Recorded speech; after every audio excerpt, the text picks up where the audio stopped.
more people are recognizing the power of Stellar and leveraging the network to move value. At least 10 new anchors joined the Stellar ecosystem. With each new anchor, we open new payment corridors, often in previously untapped regions, and get one step closer to connecting the world's financial system.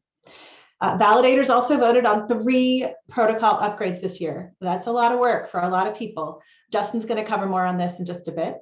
The Enterprise Fund invested in 8 companies this year for a total of $80.25 million, more than 8 times the previous year's amount.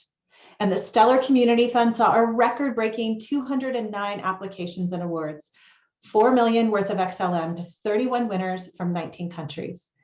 So what I love about the SCF is that it demonstrates the power of community engagement and open source, that anyone can bring their ideas into life on a network like Stellar. All of these achievements are thanks to the companies, the developers, and the community members leveraging the network to create greater financial innovation on a global scale. So thank you all for making it possible. This is just a snapshot of this last year's achievements. They help convey that they helped us to understand and to convey to all of you that the roadmap that we've created is working. So our 2021 roadmap stated that it would be Stellar's year to grow, and to grow in meaningful ways. Growth of the number of entities building on Stellar, growth of relevant transaction volumes on Stellar, and growth of the number of people that know about Stellar. And we delivered. As a reminder, the 3 pillars guiding our strategy were fostering sustainable use cases, being the blockchain people know and trust, and ensuring the robustness and usability of Stellar. So let's take a look at what we accomplished around fostering sustainable use cases. In Q4, we saw some new cross-border payment solutions powered by ecosystem companies working together. It's worth noting that none of these would have been possible without the introduction of Stellar USDC to the network, and that happened in early January last year.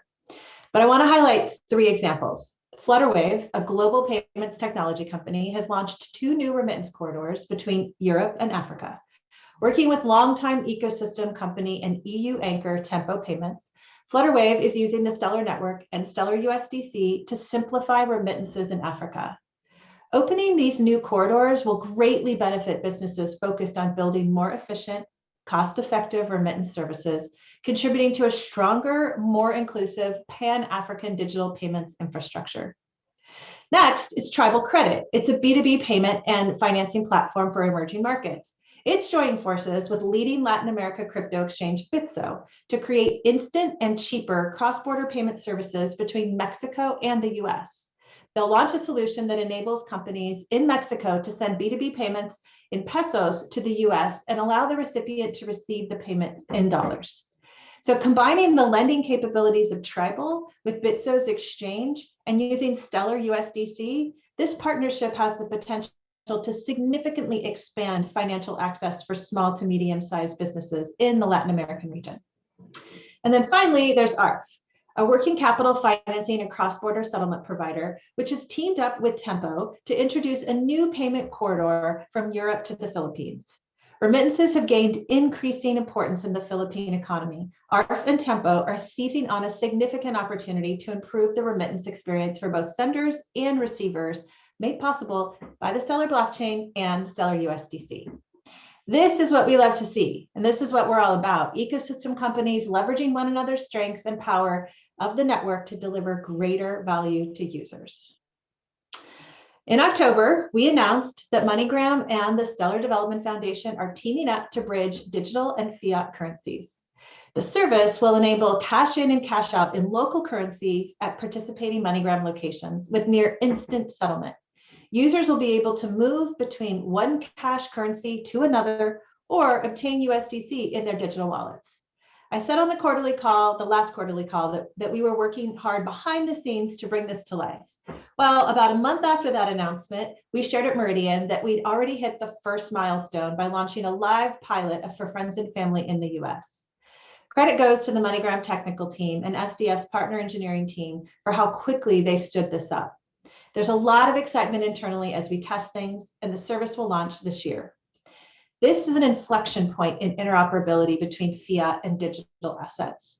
We're bringing the best of both worlds together and demonstrating the value of both the agent network that MGI has built and the payment network that Stellar has built. The convergence of traditional and digital finance is creating new value, new choices, and seamlessness for users, and it will help power the next wave of crypto adoption. Also in December, FinTech Bit and Tascom Bank, one of Ukraine's oldest commercial banks, announced the launch of a pilot project to issue an electronic hryvnia on Stellar.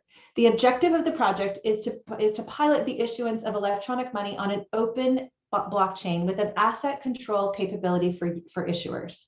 As part of the pilot, they'll test the electronic hryvnia on the use case of programmable payroll for public sector employees in Ukraine. I think many of you heard me say before that I love the idea of leveraging blockchain for payroll.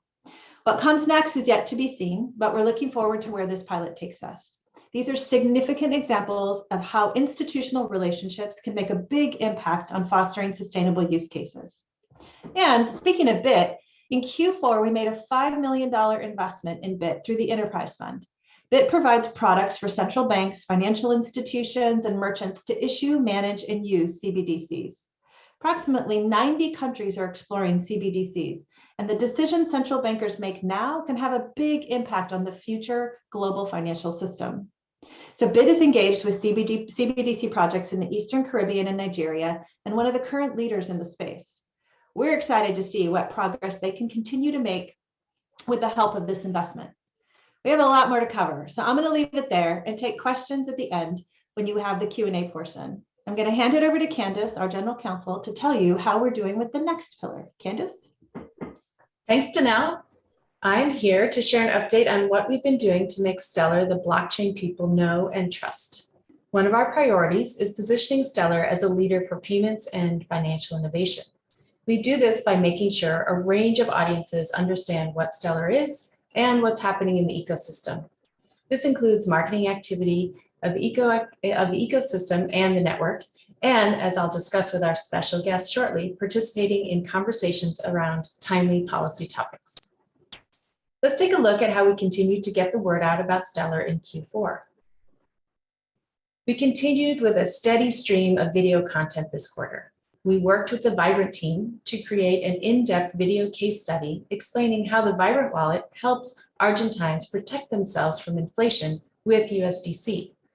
Growth this past quarter was the wallet's strongest since launch, reaching over 100,000 installs and more than 500% monthly active user growth quarter over quarter. Following the Vibrant video, we thought it was time to create some work that spoke specifically to the Stellar brand and SDF's mission.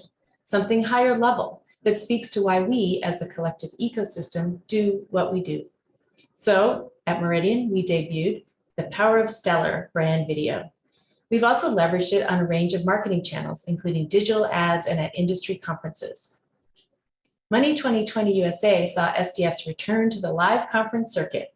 It's one of the biggest global fintech events focused on payments and financial services, and we participated as a sponsor and speaker, bringing along some ecosystem companies as well.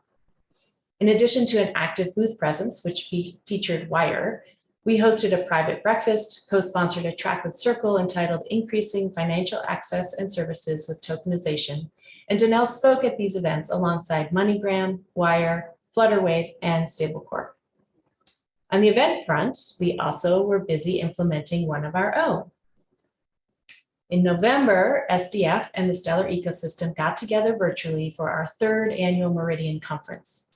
The event brought together a global audience with 3,693 registrants from 122 countries.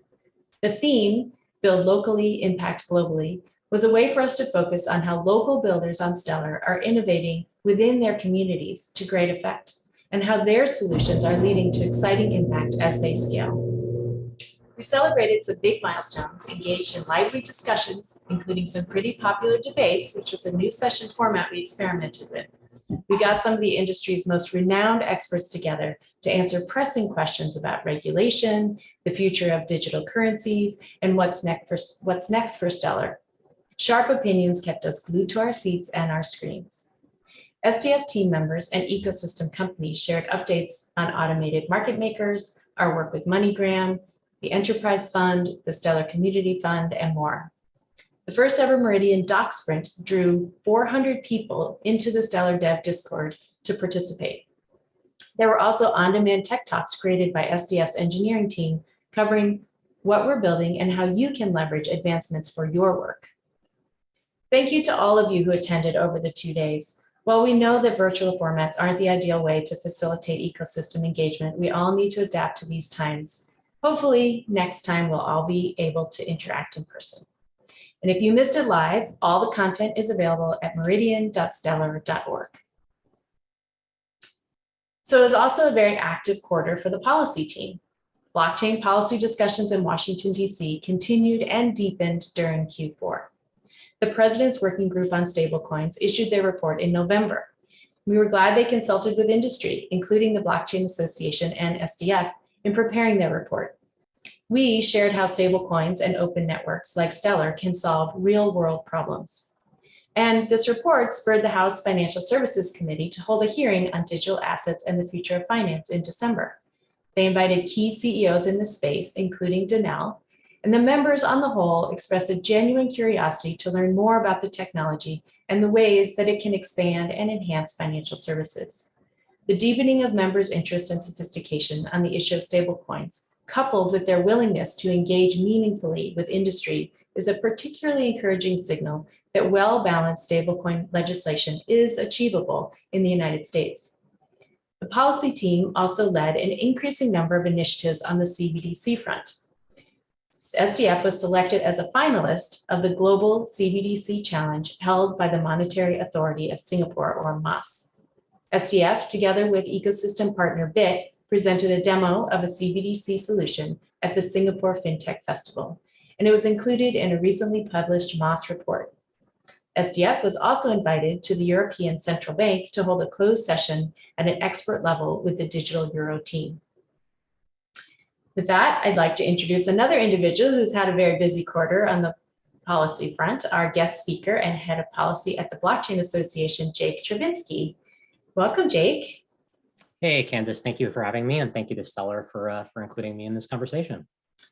Well, first, thank you for being here, and congratulations on making it through the last couple of months. It's been very busy.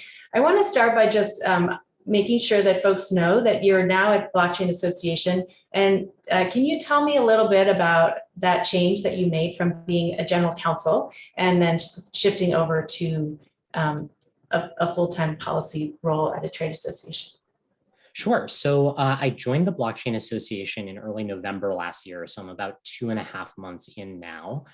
Before this, for those who don't know, I was general counsel at Compound Labs, which is a software development company in the DeFi space, best known as the original developer of the Compound protocol, which is an Ethereum-based protocol for earning interest on digital assets and using those assets as collateral to borrow others. And I had a wonderful experience at Compound.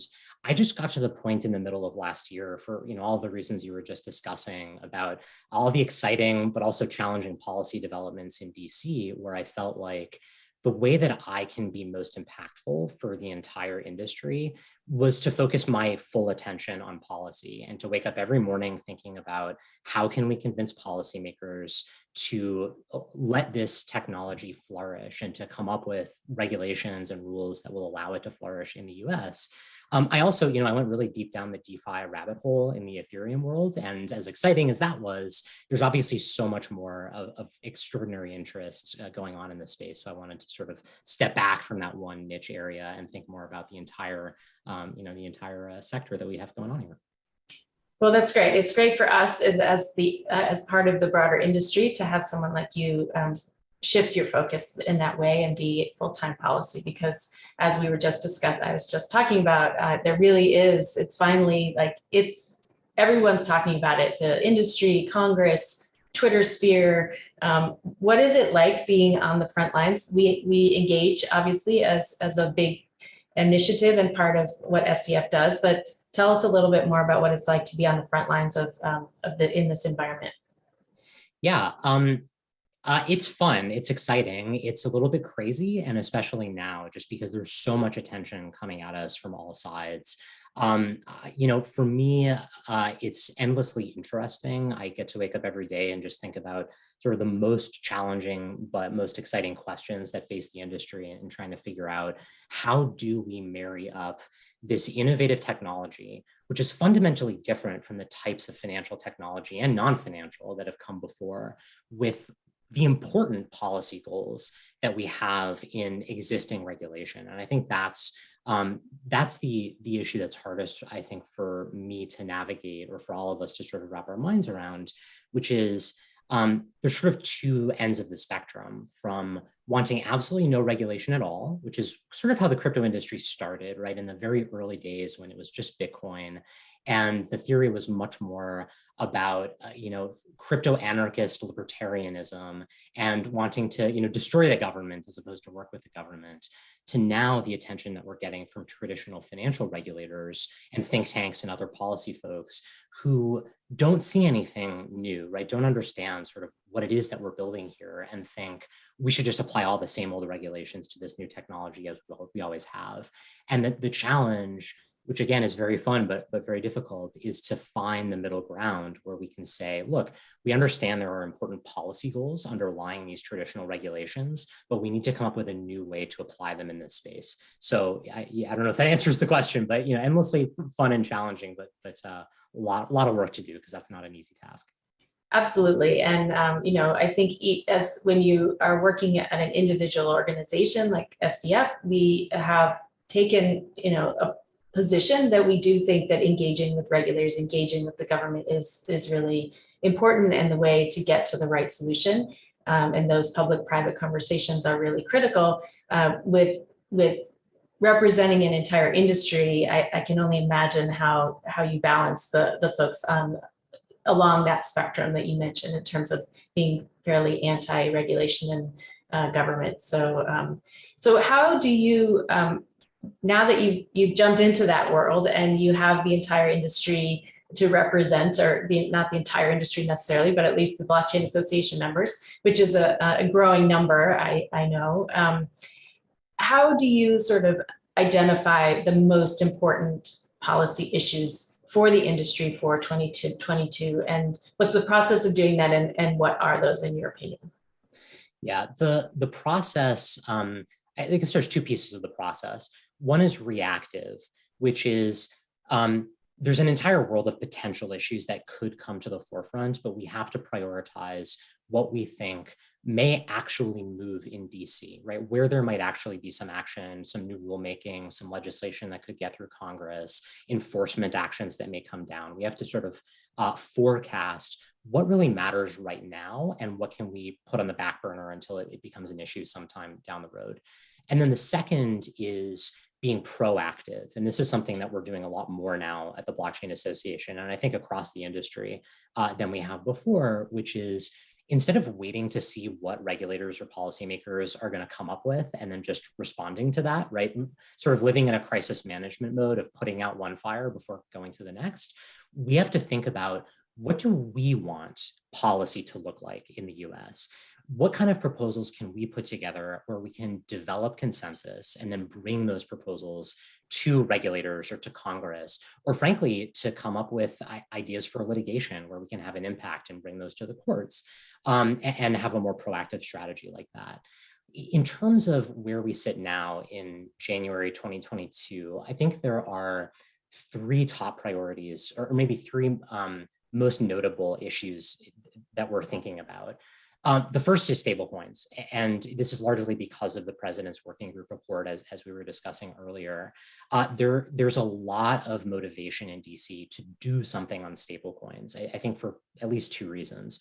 One is, that was the recommendation of the PWG report. The report basically said, agencies do not have sufficient regulatory authority to handle stablecoins. Congress must take action.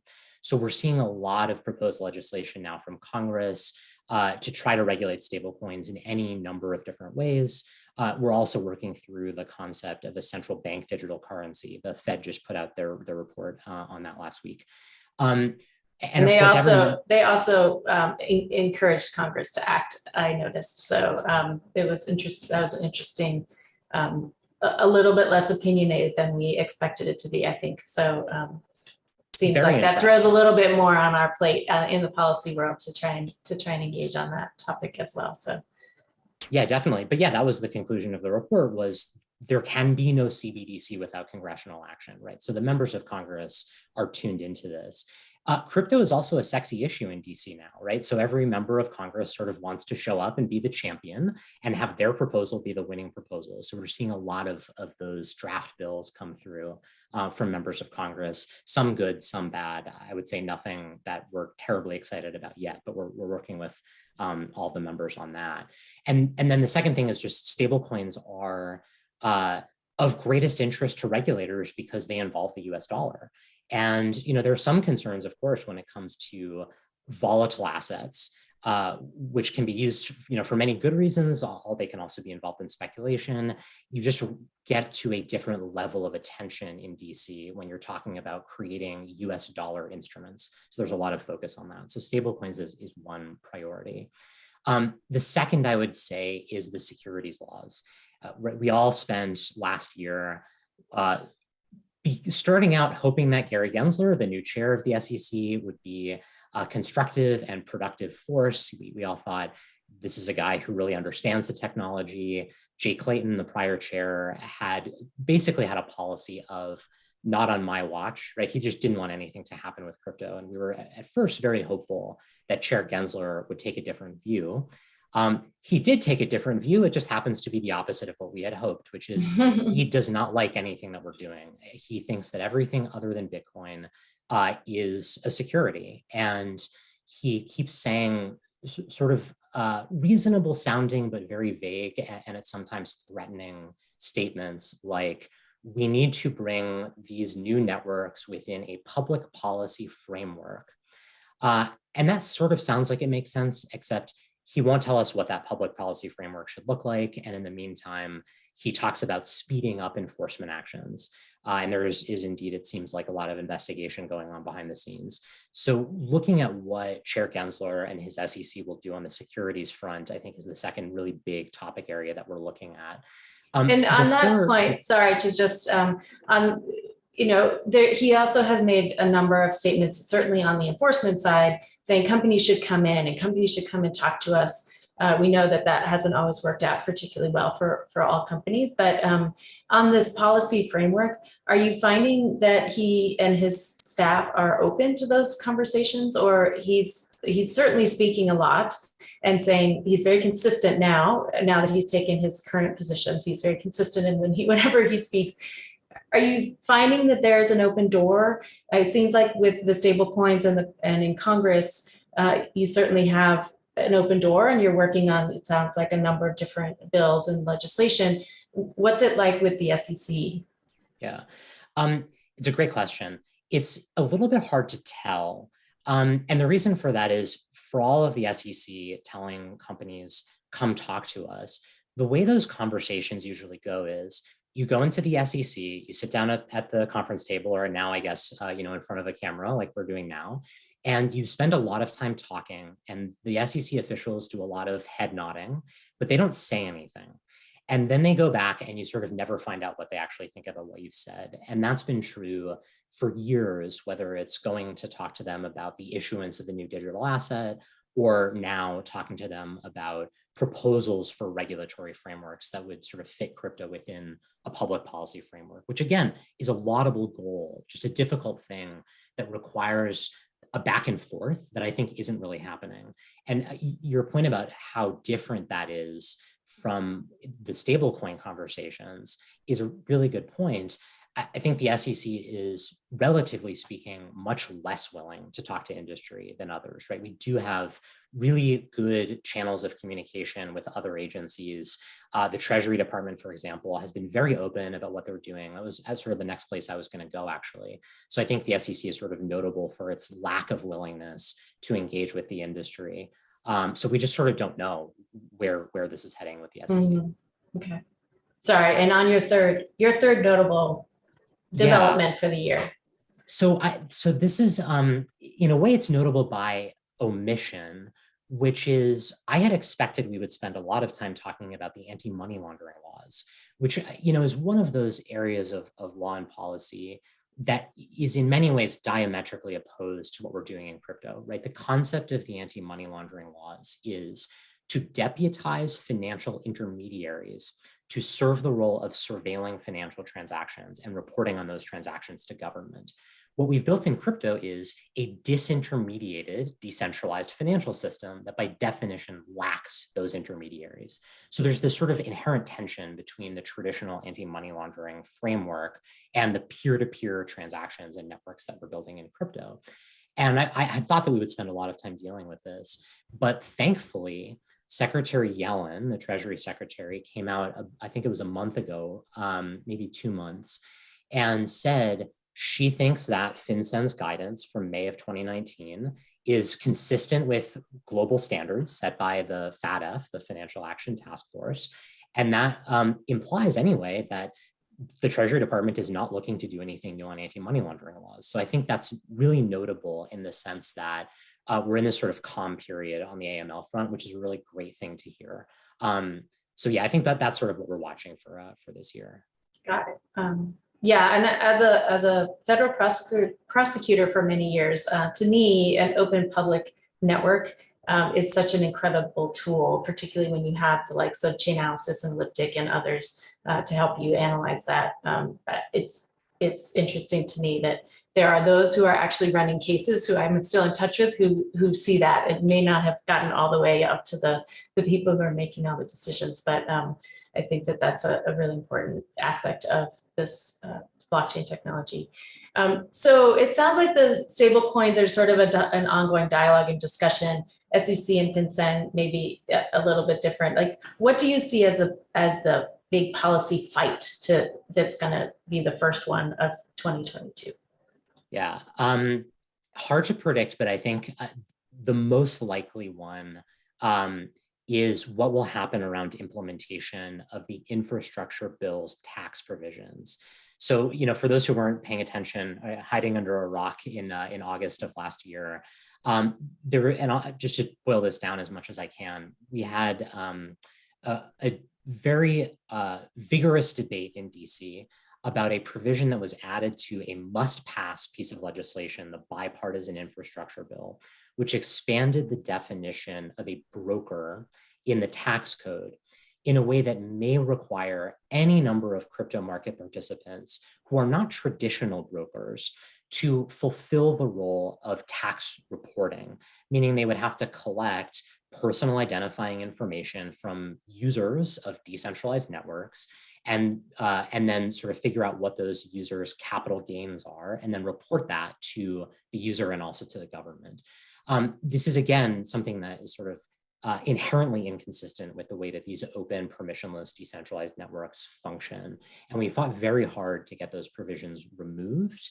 And it was a really wonderful moment for all of us because everyone in the industry really coalesced and showed that we have real strength from a political perspective in DC, sort of a watershed moment of leveling up for the industry's policy function. Unfortunately, we did not succeed in changing the provisions in the infrastructure bill. So we're now waiting for the Treasury Department to decide how to interpret that language. Who actually does qualify as a broker in their minds, what the definition of a quote unquote digital asset in the bill means. So which of these assets would trigger reporting requirements? What cash transaction reporting requirements are necessary? So I think this could go any number of ways. My hope is that Treasury will understand that they should not say that validators on proof of stake networks are equivalent to securities brokers. That just doesn't make a lot of sense, but we're sort of waiting to see what the guidance will look like. And we were told that that would come out this month. So it may come soon, it may not, you sort of never know whether these rumors are true or not. It could be guidance, it could be rulemaking, it could be both, it could be neither.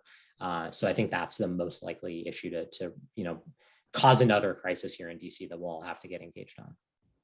And so just to a clarifying point on that process, whether it's guidance or rulemaking, if it comes out, is there opportunity to engage on that, or is that the final decision and they've now interpreted that language that we all hoped was not going to make it into the bid? Yeah, it depends what they do. If it's guidance, then there's any number of ways we could challenge it. Now, we've already been involved in the process of engaging, speaking with Treasury officials and IRS officials for the last couple of months. So that's all been happening behind the scenes. If it's guidance, then the hope is, and this was the rumor we heard, that Treasury would take feedback on the guidance and then proceed with notice and comment rulemaking, which would give everyone an opportunity to be heard and to provide comments and feedback. I think that's a pretty good process. I hope that is what they do. We just don't know. And sometimes they'll say that they're going to do that, but then the guidance is all we get. And then they just assume that everyone will comply with the guidance. And in that case, I think we would have to, think harder about whether there's a solution in the courts or whether we can lobby to change the guidance. I think this is going to be something we're going to have to deal with for a couple of years going forward. Of course, the rules doesn't kick in until I think January 1st of 2024. So this really is going to be something we'll deal with for the next couple of years. Yeah. Well, hopefully between the reaction to the bid, even though the industry was not successful in changing that language, and I think going back to the FinCEN and PRM, the strong reaction that the industry had to the shortened time frame and not really giving industry a say in that process. Hopefully, some folks have paid attention to that and recognize that that dialogue is important. Yeah. So we have very little time left, but just one last question on what policy issue do you see the least agreement among the industry players? Yeah, I'll give you the quick answer. I think it's around proof of work versus proof of stake or other consensus mechanisms that use less energy. And we saw this play out in a hearing last week. It already feels like it was a month ago. But there's this sort of inherent tension between Bitcoiners really who adhere to the idea of proof of work and those of us who are interested in other consensus mechanisms that could be as secure but use less energy. And I think the reason this is so challenging is both camps have as an essential part of their argument that the other camp is wrong. So there's a lot of other issues in crypto where we can sort of coalesce around fundamental principles that we can get on the same page for. This is a really difficult one where proof of work people argue that we need to use this energy because proof of stake is fatally flawed and cannot work. And then proof of stake adherents will say, we do not need proof of work. The reason to use proof of stake is because proof of work is wasteful. And it's really hard to sort of forge consensus on these two issues in industry. I think the easiest or best way we've tried to do that is to get everyone on the same page that at least this is not an issue that the government should resolve for us, right? The government should not be picking winners and losers. The market should decide. If proof of stake doesn't work, then the market will figure that out because proof of stake networks will fail. And if proof of work is unnecessary from an energy perspective, then the market will choose proof of stake systems, which are more efficient and less costly. So hopefully everyone can get on the same page, at least on that level, but that's definitely a tough one. And I know we're well, we in the Stellar ecosystem have yet another solution to that, which is everyone should just use SCP, the Stellar Consensus Protocol. But I agree with you that it is something that the industry needs to resolve amongst ourselves and work together. And also, I think highlighting, making sure that folks understand there is energy use with everything we do, and the social good and impact that this technology brings is worth having that cost benefit analysis and not just looking at it in a vacuum. So anyway, I wish we had more time, but we're going to be taking audience questions, and you can put questions for Jake in the Q&A. And I am now going to turn it over to Justin to share how we've been doing on ensuring the robustness and usability of Stellar. Great. Thank you, Jake. And thanks, Candace. That was super informative. I am Justin Rice. I'm VP of Ecosystem, and I'm here to recap what we've done this quarter and in 2021 in general to ensure the robustness and usability of Stellar. So to kick off, let's take a look at some key network stats. First, let's look at network activity and growth. First metric, total accounts. In Q4, total accounts surpassed 6 million, which is up 35% year over year. Second metric, total number of payments. In Q4, there were 72.6 million payments compared to 15 million in the same quarter last year. That is a 378% growth year over year. More accounts, more payments, exactly what we hope to see. Now let's look at how these accounts and payments are driving volume on Stellar's decentralized exchange. So the average daily DEX volume this quarter was about 126 million lumens worth per day. That is a significant jump from Q4 last year, when the average daily DEX volume was about 12 million lumens worth per day, a 962% increase. Pretty big jump, lots of activity, lots of ecosystem engagement. So how about just raw network activity? For that, we can look at the total operations processed. And just a reminder, operations on Stellar, they're the basic functions that change ledger state. They include payments, they include buy and sell orders. And we can see that the network processed over 650 million operations in Q4 of 2021 alone, which is a 186% year over year increase. All very positive. Our numbers continue to show an increase in general network usage. Now, I think it's worth stepping back for a minute to look at 2021 as a whole compared to 2020. Network growth over the course of the year was really astounding. As Denelle highlighted at the start of the call, in 2021, just 2021, right, the Stellar network processed over 2 billion with a B operations, which is a 143% increase over 2020. Total payments for the year were 155 million, which is a 211% increase compared to 2020. So the network, it's come a long way in a year, and we are seeing remarkable growth driven by real-world use cases. And on that note, let's look at some metrics around what we call relevant assets. Now, reminder, we define relevant assets as assets that are tethered to real financial instruments. Think fiat currencies like Argentinian pesos or US dollars, stablecoins, right? These assets, they give us a good indication of how well Stellar is actually connecting global financial systems. In Q4, the total number of relevant assets we track increased. We're now up to 88 distinct assets. And the on-network transaction volume of relevant assets grew by 170% year over year. So the last set of metrics, they measured the decentralization of the network. Decentralization plays a critical role in the health and success of the network. We continue to monitor the number of nodes and the average ledger close times to see how the network is holding up. So first, let's take a look at the number of tier 1 validator nodes. So these are the nodes that have a super high level of network trust. They're essential to network health and resilience. There are 23 tier 1 validator nodes, which is consistent with last year. But overall, we've seen an increase in total nodes. We're now up to 147. Now, as far as ledger close time goes, I'm happy to report the network continues to close ledgers in a little over 5 seconds, even after taking into account the significant increase in network activity. So Stellar, it's managing higher volumes with the same consistency, speed, and reliability. So that's it for robustness, but I also want to touch on usability. And for that, let's turn our attention to a really important development this quarter, the Protocol 18 upgrade. So in November, Stellar validators voted to upgrade the network to Protocol 18, and Stellar became one of the first layer 1 blockchains with a native protocol feature that enables automated market makers, or AMMs. The introduction of AMMs, it makes liquidity provision a much more accessible and inclusive process.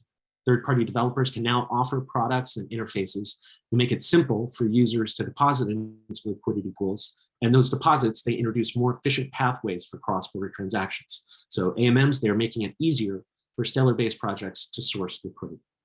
Now, as of January 10th, 2022, about 30% of swaps, they were routed through the AMMs, and there were over $40 million worth of assets locked in liquidity pool deposits. So that's from November to January, just a huge amount of activity.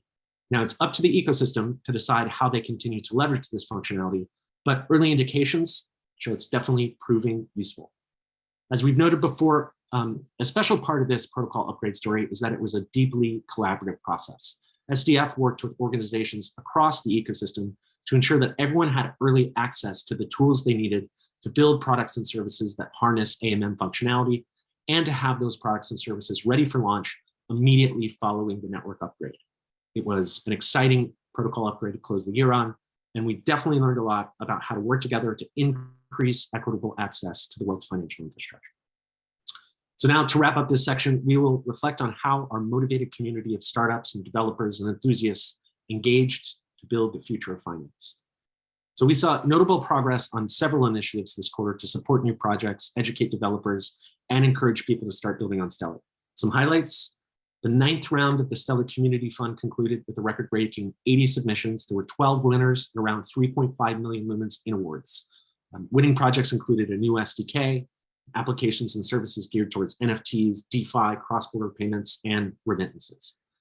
Also, the Stellar Developers Discord debuted, creating a hub for all the Stellar-related servers, Discord servers. So there's Stellar Global, Stellar Quest, Stellar Next Gen, Stellar Turrets, all hubbed through Stellar Developers Discord. And over 700 members joined in the first month alone. Also, Stellar Next Gen, which is an educational initiative geared toward the growth and development of future business leaders and developers. It launched to positive response and pretty good press coverage. As part of the program, SDF hosted 25 events, including guest lectures at universities and standalone workshops and hackathons and boot camps. And last but not least, Stellar Quest launched Series 4, which provided a rewarding challenge to experienced coders and a hands-on opportunity for people to learn how Stellar works. Stellar Quest over the years succeeded in establishing a blossoming cohort of Stellar developers, and in 2021, over 2,700 questers participated, earning over 18,000 badges for completing challenges. And those questers, they came from all over the world, like pretty much every country is represented, which is great. And that concludes this portion of the presentation. So I will pass it back to Denelle for a closer look at the year ahead. Well, thank you, Justin. What a fun day today is. Thanks to Jake and to Candace for also being part of this. This is really jam-packed. So I'm going to try to get through this last section so we actually can reserve some time for Q&A. So we've spent some time recapping achievements. I want to discuss what's ahead of us. So it starts with our 2022 roadmap.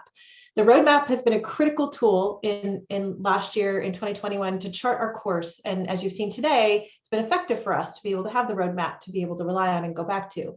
So if you were there for my closing session at Meridian, you heard me give a high-level view of the roadmap for 2022, but now I want to dig in with some more details. So in order for Stellar to remain a competitive platform, we think that SDF must collaborate with the ecosystem to incorporate and act on feedback. So we'll be prioritizing first, we're going to prioritize increasing network scalability and network innovation. And so we're going to do this through core optimizations like SpeedX, and it's a novel DEX design, decentralized exchange design that can scale its transactions through throughput more effectively in using parallelism and support the volumes we'll see decades from now. While scalability is in large part about improving what already exists, network innovation is about challenging ourselves to adapt to new possibilities. So with this in mind, we'll extend network capabilities through native implementations, bridging, and through partnerships. And the most immediate innovation in this category is smart contracts. Smart contracts are coming to Stellar. SDF is committed to doing the research, shepherding the code development, and working with our community to build a smart contract implementation this year. The goal is to have Stellar remain one of the most accessible networks for developers so that any developer can deliver high quality and safe applications to their users while still allowing Stellar to adapt to the competitive blockchain landscape. So smart contracts would allow the ecosystem to develop a new suite of products and services. And that can be a real boon for the current developers and attract new developers, which is exciting for us. So since the Stellar network is built for the future of payments, it's important that smart contracts on Stellar are secure for users and can scale without exorbitant network fees. So if done right, this could set smart contracts on Stellar apart from the rest. So by bringing new innovations like smart contracts to the network, we'll make sure we're continuing to be positioned as a leading edge innovator, still focused on the same mission with the same sense of integrity. So I want to be clear that as an open source network with an engaged ecosystem of developers, this isn't solely our decision. It's something that we'll build with ecosystem support, but I'm optimistic that we can get this done. So next on the roadmap, we're going to activate more network participation. So Stellar needs to be able to progress without losing its identity. Stellar must also be responsive and agile so developers see the benefits of an open network that can evolve with innovation. So to ensure this is possible, we're going to develop a competitive technical strategy and publish a long-term roadmap for the future of Stellar. This is obviously going to be in collaboration with the ecosystem. We're also going to increase ecosystem engagement and technical integrations by attracting new participants and improving developer resources. We're going to grow policy engagement by being more opinionated and advocating for regulation that enables innovation. We're going to leverage marketing as a tool for growth by increasing visibility of the solutions built on Stellar with more audiences. We're going to fuel ecosystem growth through creative investment strategies by recognizing the power of programs tailored for specific regions and their unique opportunities. So on the topic of marketing, we're relaunching our marketing grant program.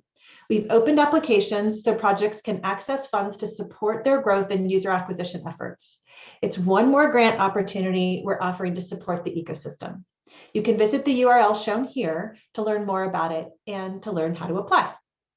And finally, we're going to demand and promote diversity and inclusion.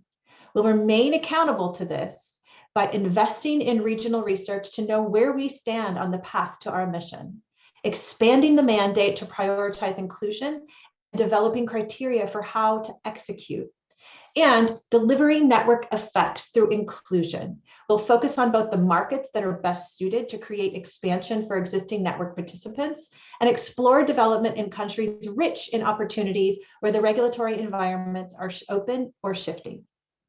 So I'm going to leave it there, but you'll find the full 22 roadmap with more details on stellar.org after this call. We know these are big goals, but if 2021 taught us anything, it was to set our sights high and trust in our mission and our ecosystem collaboration to guide us towards success.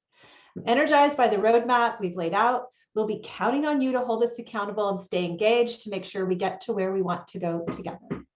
So with that, let's open it up for some questions. All right, thanks, Denelle. Thanks, everyone. We have a lot of questions here. So as a reminder, please submit your questions in the chat for the speakers. We'll try to get through as many as we can. First, Jake, this question for you about any sense of what's coming up with Biden's upcoming executive order related to cryptocurrency? Sure. So there's a rumor that there will be an executive order. Obviously, with these rumors, one never knows. We've heard about this executive order for many months and it hasn't come out yet, but there's renewed discussion that it may come within the next month. The word is it will do three things. One, it will assign crypto-related issues to various agencies for them to sort of manage as their issues. So, consumer protection goes to the FTC and the CFPB, and securities regulation goes to the SEC, and CBDCs go to the Fed, et cetera, et cetera. The second thing is it will instruct those agencies either to do studies on those issues or potentially more problematically to do rulemaking on those issues. Studies would be great. Rulemaking could be very problematic for obvious reasons, right? Often rushed rulemaking results in bad policy. So I think it would be better not to have that. And then third, that it would assign someone as a crypto czar for the federal government to coordinate the interagency in order to sort of keep them all moving forward and on the same page. This is just the rumor, so who knows if that's really what it will say or if it will come out at all. Great, thanks. We'll stay tuned. Justin, this next question is for you. We got quite a few questions about our plans related to DeFi and smart contracts even before Denelle gave that smart contracts announcement. So can you talk a little bit about how we're attracting devs interested in DeFi to build on Stellar? Sure. Yeah, I think it's important to point out that the reason why we're adding more extensibility to the network, why we're considering trust minimized innovation, and specifically the creation of smart contracts, is because there's a lot of demand in the ecosystem to basically increase the surface area for innovation. And so we're responding to an ecosystem need, to questions that have been raised, and to a lot of work that's already been done in the ecosystem to explore smart contracts on Stellar. Currently, for instance, there is a protocol called turrets that a lot of people in the ecosystem have worked together with various people from SDF, but is really driven by ecosystem interest. And our goal is actually to do something at a deeper level than that, to add the ability to execute smart contracts on Stellar. But what's interesting is that we can do it in a way that stays true to SDF's mission and to the sort of core spirit and values of Stellar. So at the moment, our goal is to get feedback, to come up with a plan to sort of implement smart contracts on a deeper level in order to increase the sort of surface area for innovation, and to do it in a way that allows smart contracts to scale without causing network fees to become exorbitant, which is exactly what Denelle said. And I feel like it's a really unique opportunity for us to do something that basically implements a need, but informed by the vision that has always guided SDF and that has always underlined the design of Stellar. And so I think we actually have a unique opportunity to do smart contracts a little bit differently than the way that other people have. And I think that once we do that, there will be all of the reasons that people come to build on Stellar. It's sort of, the fact that it's like lean, that it has great access on and off ramps, that it's accessible, that it's fast, that it has low network fees. All of those things will continue to remain true, but we will just be adding this like network extensibility that allows for more innovation. So I think it's sort of that. It's smart contracts plus the spirit of Stellar will create a great opportunity for developers to come build new kinds of products and services on that. Yeah, and if I could just add, it doesn't mean that we're going to create smart contracts all of ourselves, like that we're going to work with the ecosystem to develop something new. We may leverage something that's already out and available, and this is part of the analysis that we're going to go through and the research that we're doing, but it's going to be fast. Like we're not going to actually take a year to decide this. We're actually working to get implementation done by the year end. Great. I think you both brought a lot of threads together about DeFi and the future of smart contracts. Obviously, AMMs were also introduced to the network last year, so a lot of things coming together to improve interoperability and liquidity.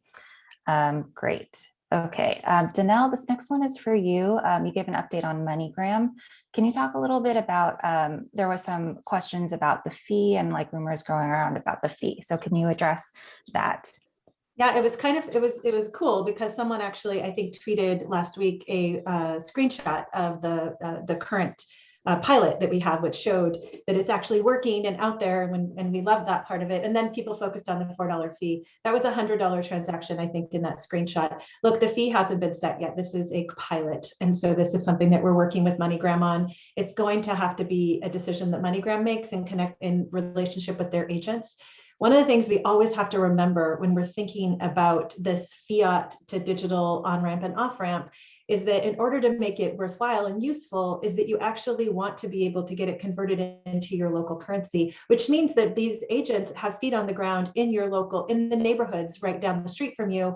And those agents also need to make money. So there's going to be a fee. And what that fee is going to be something that's rational with respect to money transmission all over and with respect to cross-border payments. The $4 is just something that we actually have in the pilot because it's a holding space for it, knowing that it's friends and family that are leveraging that right now. So more to come on that. And definitely MoneyGram is working with its agents and we're working with MoneyGram to be able to make this the most efficient and the most effective from a fee standpoint, but also just from a use case standpoint. So I think we just need to all be mindful that this is like a pretty remarkable thing and fees are going to be there because we're paying those local agents, but it's something that is really transformational for the industry.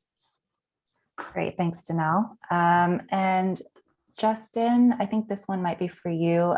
So someone is asking about the development of Starlight, what's going on with that? I saw a demo about that last year. Any updates on Starlight? And yeah, Starlight, for anyone who doesn't know, is a layer 2 payment protocol for high throughput payments. Right. Starlight is a project that we've been working on, that we worked on a bunch last year, and there's still a lot of work to done, like left to be done, and a lot to explore. At the moment, we're sort of pausing to listen to the ecosystem. We want feedback to see what kind of use cases these payment channels might actually enable, and we'd love to use any feedback that we get to sort of direct any further work that we do. At the moment, there is a prototype of Starlight, and developers can actually experiment with a Go SDK.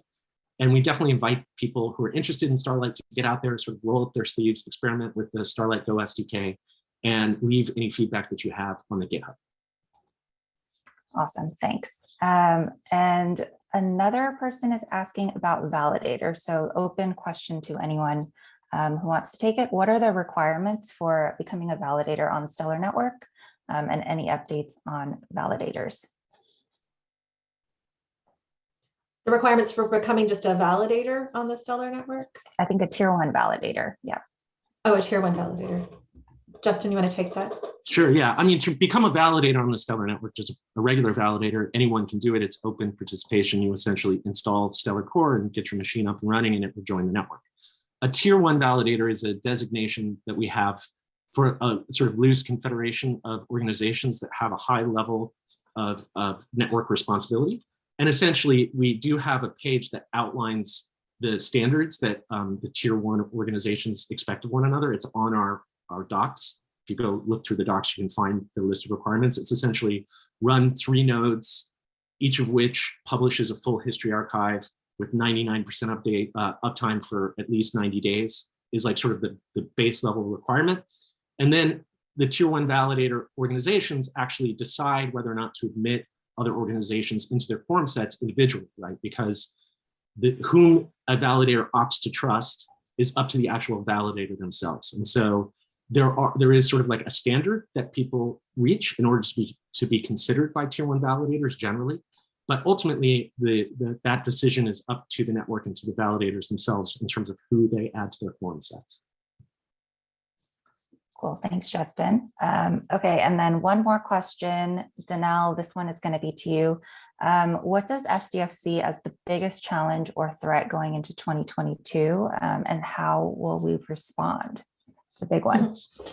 Yeah, so I hate to think about things as challenges or threats, because I like to think of everything as an opportunity to convert, to make that into something positive. The truth of the matter is, I think a lot of what Jake and Candace talked about here are large opportunities for us to be able to convert a huge group of people into understanding and believing in the importance and the validity of what we're doing in blockchain and crypto.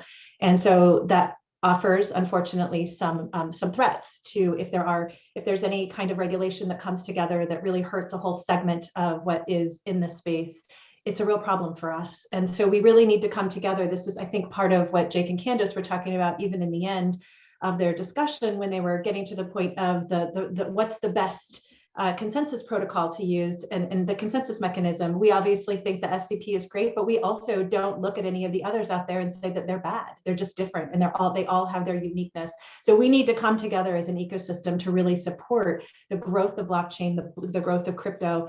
And so those challenges that are out there are not just domestic in the US, they're in all parts of the world. And it's our opportunity to be able to provide lots of information, lots of use case explanation, lots of creativity and innovation around the value that blockchain brings. And so that is our challenge, our threat, and our opportunity, I think, for 2022 in particular, because there's so much focus and attention on what we're doing because it's exciting and new, but it also scares some. So we have to really convert that into doing some good for the ecosystem as a whole. Well said, Denelle, thank you. So on that note, big thanks to Jake again for joining us. Thanks to all our speakers. And as always, you can find the recap later today on the SDF blog, as well as the quarterly report on our new quarterly report page under the foundation section. So we'll tweet that out when it's available. Check it out, and we'll see you again next time. Thanks, everyone.